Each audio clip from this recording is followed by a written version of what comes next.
Herbalange, au départ, c'est un projet. C'était une association qui est devenue une SCOP en octobre 2010.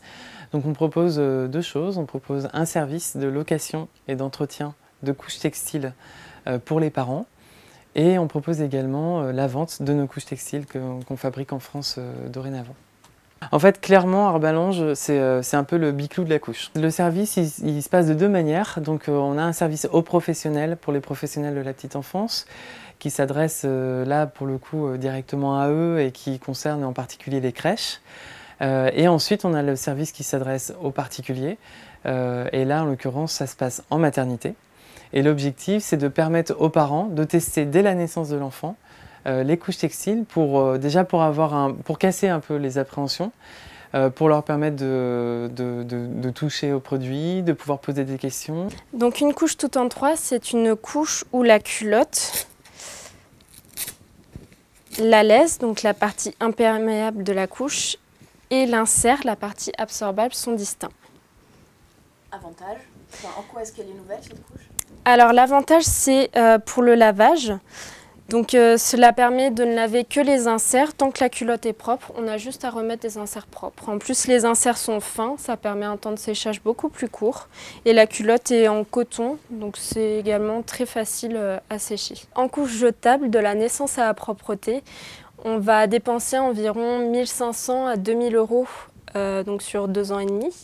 Et en couche lavable, en comptant l'électricité, l'eau utilisée, seulement 500 à 700 euros.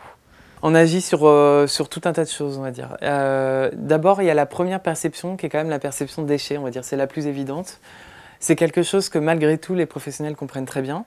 Les parents aussi, très très vite. Parce que se retrouver avec des montagnes de poubelles, ça va très très vite avec l'arrivée de l'enfant. Donc c'est quelque chose qui est assez perçu, on va dire, c'est la première chose. Il y a exactement 200 000 couches par jour qui sont jetées dans les poubelles de Nantes Métropole. Et cela représente le poids de 2 éléphants. La deuxième chose, c'est que on a travaillé aussi sur la sensibilisation à l'analyse des cycles de vie comparés des couches jetables et des couches textiles pour prouver en fait que la couche jetable, par exemple, utilise beaucoup plus d'eau que la couche textile, contrairement aux idées reçues.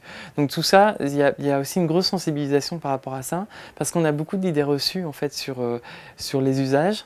Quand on a une couche jetable, on n'imagine pas toute l'énergie qu'il a fallu derrière, toutes les matières, tout ce qu'il a fallu en fait pour pouvoir la construire. Pour créer une seule couche jetable, il faut une tasse de pétrole, une tasse à café de pétrole.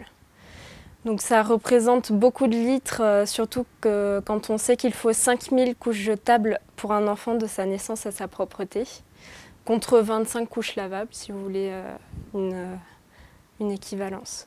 Comment aujourd'hui essayer de faire en sorte de généraliser le plus possible l'usage de ce produit-là, en dédramatisant aussi, en trouvant des solutions et en se disant que c'est un peu comme des couverts en plastique. Vous utilisez des couverts en plastique quand vous partez en pique-nique, vous utilisez des couverts en plastique de manière occasionnelle, et puis ensuite vous utilisez des couverts en inox le reste du temps. Là c'est un peu la même chose. Nous, notre objectif c'est de sensibiliser les gens au fait que sans être extrémiste du jetable ou du textile, on peut trouver une bonne manière de lier les deux. L'objectif c'est pouvoir avoir une vision raisonnée de ce produit-là, d'apporter des solutions et qui soient valables pour tout le monde, et d'arrêter de penser uniquement par le jetable. Voilà.